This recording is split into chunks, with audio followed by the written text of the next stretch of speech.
welcome to another special episode of Featured! Namaste. Ay, sorry. Wrong holiday. Nagbabalik na naman kami because it's the Holy Week and... It's the Holy Week. Di ko kaya ng tanggapin.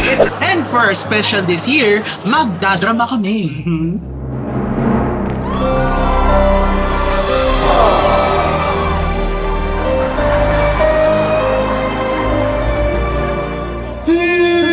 Ilan pa ko? Animal! Walang niyawa! At yun nga, alam na. Reset lang tanong. Nawala kami sa... At yun nga, alam natin na summer na kapag mag-Holy Week na. Bukod sa sobrang init. Nakatawa na yung aircon na. Imperno na dito sa Pilipinas. Mainit pa rin. Hininaanan natin yung ilaw natin, mainit pa rin. Warm na nga yung ilaw natin. Literal warming up pa kami. Oo. Tapos alam na natin Holy Week kapag may naririnig tayo ng mga Pasyon. nagunang na I just said so. On cue. on cue. Pasyon. Bakit ang arte na nagpapasyon? May lahat naman ang nagkapos yung arte. Hindi. May parang sasakyan na hindi mag-start. May jeep na hindi may jeep na malubak yung daan. Uy, bawal daw tumawa kasi Holy Week daw. Ay, bawal tumawa dahil patay yung Diyos. Basta bawal tumawa kasi patay yung Diyos. Ay, sorry, wala ka tayo sa Black Saturday. Sorry. Wednesday pa lang. Nakita nyo naman na siguro sa title kung ano yung pagtutrowbackan natin. Kung hindi, please read again. I-post nyo muna basahin yung title. Tapos balik kayo dito. Ayun nga. Yun, pause ka na. Welcome back. At ayun nga, bukod sa mga noong panahon. Mga hindi 1700 Di po si Tenta, di po dekada si Tenta. Ano lang naman, late 90s, early 2000s, mid 2000s, yung bago mag 2010s po. ng pag Holy Week, bakit walang tao sa kalsada, at Masyadong madami, depende. pag Nasa probinsya mo, kunwari malapit ka sa Manila Cathedral o sa Antipolo, traffic. At kung bakit wala pa kaming aircon noon, hindi ko alam. Di pa mura aircon nun, mali na. Aircon naman. Pero mahal na yung kuryente, pero mura na mag-aircon na yun. Diba? Labo eh. Ang isa sa mga bagay na parang nakakahiwaga para sa mga bata ay bakit kaya kapag Holy Week, ang nakikita lang nila sa TV ay tapos nagpihit ka ng radyo, marinig ko lang.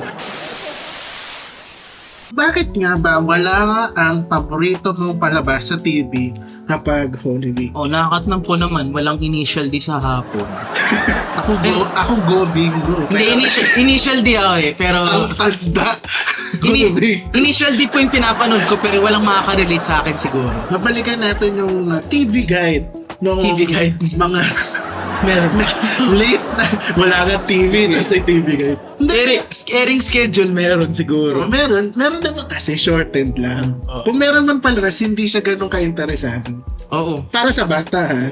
Oo. Para sa bata ng panahon na yun. Kaya naman, on today's episode of Featured, balikan natin and let's reminisce our childhood noong late 90s and early 2000s. Kapag Holy Week at walang TV.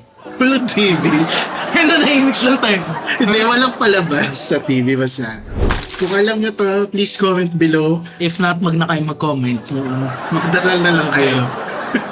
Last time kasi, ang pinag-usapan natin, mga superstitions. Kapag Holy Week, ganyan, bawal maligo, bawal sugatan. Kapag after 3 p.m. ng Friday, kasi pag daw nasugatan ka, may lalabas daw na pari sa sugat mo. Hindi ko alam kung bakit. Magbibisa ba siya? Please don't. Kung kaya may lalabas daw na thread sa sugat mo. Sarado na yung PNR, please don't. So, hindi ko alam kung saan nagagaling yun. So, parang revisiting those superstitions, yung entertainment industry, nahahawa rin dun. Sa mga superstition. Masyadong nahahawa. Kaya usually, mga special programming ang meron sila. Super special. Ang una nga natin natandaan or i-reminisce is the 10 Commandments. Alam niyo ba yun? Alam niyo ba yun? Ako, alam na alam ko. Ilang oras ang runtime nun, kung naalala mo? Yun lang hindi ko alam kasi nagko-computer na ako by 30 minutes. Diba? Yung 10 Commandments, yun ang closest that you can have sa anime or cartoon pag Holy Week. Oo. Swerte ka na nun kung may pa-cartoons in anime yung GMA pag umaga. Actually, di ba nowadays yung uso na yung mga Christian programming, I guess, is The Chosen. If you know. Yun, like. Maganda yung The Chosen. Pero the closest you'll ever have to The Chosen 10 years, 20 years ago is 10 Commandments. Yung nakikita mo yung dagat. Oo. Parang kakaiba yung effect niya. Parang nanonood ka ng mga sorry parang nanonood ka ng Luna Mystica. Akala ko, pinapanood mo si Mystica. Yeah. Split. Kasi yung dagat nag-i-split din eh. Yung 10 Commandments, haba lang. Parang 3 oras yata yan. Parang nanood ka ng isang The Lord of the Rings. If Tapos I'm not mistaken. isang commercial gap lang niya sa isang gap. Isang commercial. O siguro isang hibisco, isang fita. Tas 15 pa yun. Tas dire-diretso yun ulit. Ito, alam na to ng mga millennials at zillennials. Alam niya to kasi baka alam niya yung mga chika tungkol sa lead actor niya to. The Passion of the Christ. Wait lang, may chika yung lead actor nito. Kasi di ba nga, kasi there's a Hollywood. Sino nag-chika? Si Kuya Lar? Hindi naman. Lars Santiago, Natuto, 24 oras. Pero kasi may Hollywood superstition na anyone who plays are religious figures, specifically Christian religious figures, Okay. is doomed to be cursed throughout their acting career. And if you know yung bida nito, si Jim Caviezel, ilang beses yan nakitlatan sa mismong set ng Passion of the Christ. Specifically sa Golgotha ata. Pero alam ko nag-downturn yung acting career niya because of this film. Kasi siya yung bumida. Actually, Pero kasi syempre, parang ang hirap i-detach yung sarili mo doon. Religious figure ka doon sa movie. Tapos ay offer sa yung pangalawang movie mo eh. well, I haven't heard na... Agugo dance. Oo. So paano, di ba? Oo nga eh. Tapos, yun pala yung role ni Jim Caviezel nung isang palabas. Ito kasi, nung pinalabas to, sinihan din una eh. Oo. Tapos mga succeeding Holy Week thereafter. Every year, may replay. pinapalabas na yan. May Kapag pinapanood yan ng mga bata, ay grabe. Oh God, Gives you nightmares. Nightmare fuel yun. Alam mo yan, kasi ako, Realistic. alala ko to, yung pinako siya, grabe ang dugo. Yeah. Don't get me wrong, I play Mortal Kombat and really bloody games nowadays. Pero dati, tas yung hindi ko natagalan, alam ko to, kasi muntika na ang masuka after Sigit, yung whipping scene. Ay. Kasi kita na yung, if I'm not mistaken, kita na yung buto halos. Kasi kumapit yung balat doon sa device. Yes, sa whip. Pero effects lang po yun. Yun na. Pero sobrang realistic kasi yung effects. Super shock factor. Wait lang, masabi ko lang, may nakita kong forum na nagsasabi na huwag na daw ipalabas yung dapat sa TV. Bakit daw? Kasi it's no sensitive to the snowflakes. To the snowflake. Snowflake people. Okay. Pero that's the same people who watch live leaks. Yung mga... Let's move on to yung current na entertainment na yun that replaced technically 10 Commandments and Passion of the Christ. Apparently dati pa to. Pero as far as I'm concerned, nagka-CGI revival siya. Naging 3D na siya. Oo. At gumanda yung boses ng robot. Without further ado, we're talking about Superbook. Para sa mga millennials, dahil kahit religious film, pwede pagtsagaan ng Christian cartoon dati. Kasi para siyang anime, cartoon talaga ang dating niya eh. Tapos, Hindi siya 3D or whatever. Nung naging 3D siya, I don't know if you guys watch mga Malaysian cartoons, mga Upin Ipin, Bobo Boy. Di pumura yung pangalan niya, that's legit history. Ganun na yung naging quality ng Superbook nowadays.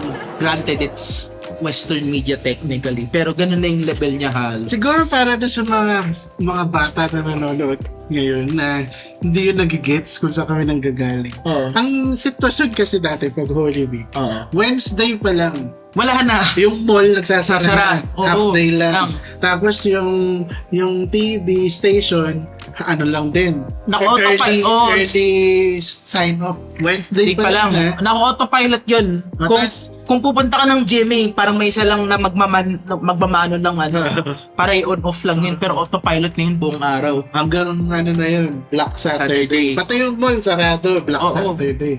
Tapos imaginein mo, wala kang cellphone, walang internet, Kasi baka naka-DSL ka pa, wala pang wala fiber. rin ano tawag dito? Ano? HBO, cable. Wala kang cable. Wala kang Tapos wala kang Netflix na naka-download yung video. Naririnig mo lang, ay nalawin. Tapos kung hindi ka maswerte na may DVD growing up or CD or Blu-ray, you're pretty much screwed entertainment-wise. Wala rin ano nun. Hindi, ako meron kasi. Hindi. Ah, Hindi, meron. pero bibihira. Bibihira, pero... Kasi mahal eh. you know saan napunta yung pera namin. DVD, CD. Kung bata kayo na yun at nanonood kayo ng alas 10, may Superbook sa umaga. Correct me if I'm wrong kung meron. Tama lang. Kasi sign on na ngayon yung GMA tsaka ABS ng 8 a.m. Dati wala. 12 noon. Dati Onwards. Tapos naalala ko Jolly Town pa nga yun eh. Jollibee TV show pa yung sign up. We move on to the next one kasi this is still relevant as far as I know. Kasi now it's on YouTube. It is the 8 Bulaga Lenten Special. Kung di nyo yun alam, hanggang ngayon, God, where have you been? Ako na, caught by surprise ako dito dati. Kasi nga, kung nagla-lunch, nanonood kami at Bulaga. Tapos, pag one Monday, makikita mo, wala yung makasama depit na. Puro ano lang malungkot. Nagdadram. Ano nangyayari ka? Kaso may... Okay. Tapos umiiyak si Bossing o si Main o sino ba yung mga cast dati? Ruby Rodriguez. May iyak sila. Tapos, atang seryoso nila masyado. Paalala mo. Right. Holy Week na pala. Pati yung voice over ng sponsor. Ano nga ba yung hindi ko malala kasi pati ako blanco eh. Minsan mga Everest Airport. Programa ito ay sponsor. Skyflakes. Mga ganun ang commercial eh. Programa ito ay sponsored by Everest. Mga classic Pinoy movies sa tanghali hanggang hapon. Anong exposure mo? Ako Himala. Ako? Tanging Yaman. Yun lagi ang pinapalabas. Ako yung Jose Rizal film ni Cesar Montano, directed by Marilu Diaz-Abaya. Yun yung naabutan ko parati. For some reason, every year na nanood ako ng TV, yun yung nakikita ko. Like, tinatry ko pa nga siya tapusin eh. Kasi, interesting. Rizal, I was very into Rizal. Tapos, a very specific Christian film na I will not name for obvious reasons. Na super corny. Sa kakornihan daw nun at low budget, okay lang daw palabas yun. Wala naman ito nanonood during Holy Week. Yun na yung ROI nun. Ipalabas mo na siya sa Holy Week. Ang rating lang nun, 0.0001. Ano yung langgam? Di ka lang kalahati pa nga lang yun. Anyway, next. Misa Marathon from kung hindi kayo nakikidalo sa pasyon o sa mga misa, actual na misa sa simbahan. Ang mga 7 palabras. Di po kami nagbubura, yun talaga yun. 7 palabras. May mga misa from Thursday to Friday. Kaya si Father tsaka si Saturday Sister, sila kapamilya stars. Sa panahon. Tsaka kapuso Pag naabutan mo ang live stream ni Cardinal Tagle dati sa... Yep, it's Holy Week already. Ito yung pinaka, I guess, controversial, polarizing, parehong ayaw namin kasi as you've seen in our previous Just Curious episodes, pareho kaming gulatin. Hindi, isiset ko muna yung mood. Sige. Kung bakit ito, sasabihin na ko it's the odd placement of horror movies kapag Black Saturday. Okay, set mo na yung mood. Isiset ko muna yung mood nyo back to late 90s to early 2000s. So yun nga, may naririnig kayo nagpapasyon. Basta, siyempre yung mga muffled yung mga speaker medyo yung sound parang yung what's supposed sa balayo, tas ang weird. Yung what's supposed to sound really dramatic and over the top ends up sounding creepy. Borderline creepy. Tapos, may mga bigla ka makikita. Nakailaw na stat. Lumalakad na ganun. May precision pala. Parang, Or nagmumuni-muni ka tapos may nakikita kang off the... kasi sabog ka from... Kasi nga, wala probably doing nothing. wala kang ginagawa. Hindi kayo nag-travel, hindi kayo nag-swimming. Kinakain nyo lang, isda. Wala eh. Ang init-init pa. Tapos naboboard yung utak mo, so may makikita kang off-kilter na shadow sa gilid. O yung lola mong dapat wala na dito sa bahay. Grabe, Halloween ba to? Hindi, pero... Parang ganun siya. Exactly. Medyo strange yung feeling nun. Kung pinanganak na ng late 90s or early 2000s at nakapag-Holy Week ka sa probinsya pa. Probinsya? Yun ang feeling niya. Parang ang weird. Bakit ganun? Hindi to normal. So, ngayon, pag nanood ko ng TV, binuksan mo yung TV, hindi rin... Nang wala sa oras might I add, to set the mood. Ito yung mga 3 p.m. 3 p.m. onwards. Kaya dapat huwag mo na lang buksan. Pero pag nabuksan mo yung TV, and ang palabas agad, horror. Tuloy-tuloy yan. Let me recount. May Shake, Rattle, and Roll. May vaguely remember the Amityville horror. Kasi wala pang may Conjuring mga English na horror. Tapos meron ka pang 700 Club. Nakakala mo alam mo religious. Legit. Dating sa gitna ng palabas. May ganun. Puro takutan na. Tapos biglang bubulungan ka ng lolo-lola mo. Huwag kang maingay. Patay ang Diyos. Dito na namin yung papasok. Masasamang espiritu. So parang lahat na gumanon na sa'yo. Ano ba nangyayari? Akala ko ba, holy week. For once, I felt... Yan yung masasabi mo, I thought you were my friend. Sa 700 Club. Kasi nagpupweta para manood na dun dati. Tapos maabutin ko mga jump scares. So, ano ba yung mga na-experience nyo? Feeling ko talaga yun. May experience pa ba na yun? Oo nga parang wala na yun. Bukas na yung mall. Hindi na lahat nagsasara. Tapos yung... Anime na sa umaga sa GMA. Tuloy-tuloy hanggang tanghali. Tapos di lang yun yung iba din dahil hindi na nag-half day dahil nauso yung the pandemic. Work from home. Work from home. Wednesday pa lang work from home. May call center. So hindi talaga to. I mean, walang traffic. Wala pa rin traffic and everything. Pero may mga nakaharang pa rin. Marami pa rin tao. Maraming ganap na. At saka yun nga, may cellphone na. Parang connected ka na dati. Dati wala. Hindi mo makikita kaibigan mo, hindi mo makikita kaklase mo, sarado lahat. Pero happy ako nun kasi yan wala naman ako masyadong kaibigan. So ganyan po ang aming Holy Week. Yes. Bukod sa, nung bata kami, bukod sa madrama, mainit, walang aircon, malagkit, boring, lahat na. at nakakatakot for some reason dahil patay nga yung Diyos buong linggo. Ay, buong kalating linggong yun. Technically, wala rin kami nakikita masyado sa TV. Kasi usually ito mga sinasabi namin, pinapalabas yan Monday, Tuesday, Wednesday. Tapos konti na lang yung palabas noon. Pakunti siya. Thursday, Friday, Saturday. Kasi autopilot nga nila yung mga stations. Sa mga Gen Z, mga... buti pa kayo may Netflix. Buti pa kayo may Facebook. Kasi kaming mga... Well, ako Zillennial. Ito, Millennial. Thoroughbred Millennial. Wala kaming entertainment back in the day. Anyway, that's it for our episode today. At we wanna wish you a very meaningful, meaningless. Hindi kung ikaw ay devoto. I guess. We have a meaningful Holy Week sa inyo. At kung hindi naman makapagpahinga sana kayo ng ilang araw. At huwag kayo mag-alala, hindi kayo magsa-sign up dahil makikita tayo sa Black Saturday para sa isang nakakatuwang snap.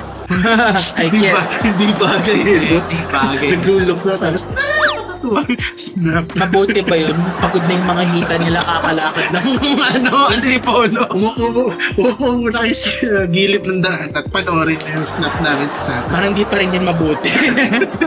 At kung nasaan man kayo ngayong Holy Week, sana ay nasa mabuti kayong kalagayan. Mabuti ba yung pagod na yung mga hita nila? Kakadrive papuntang LU o kakalakad papuntang Antipolo Cathedral o Manila Cathedral o Quiapo. Wala, hindi mabuti. Umupo kayo sa bangketa. Anyway, I'm Stephen. I'm RG. And we'll see you again next time. Bahala kayo dyan. Ano? Dapat kalmado. Ulit-ulit. Anyway, that's it for our episode today. I'm Stephen. Margie, And we'll see you again next time. bahala kayo dyan. Kinalmahan niya.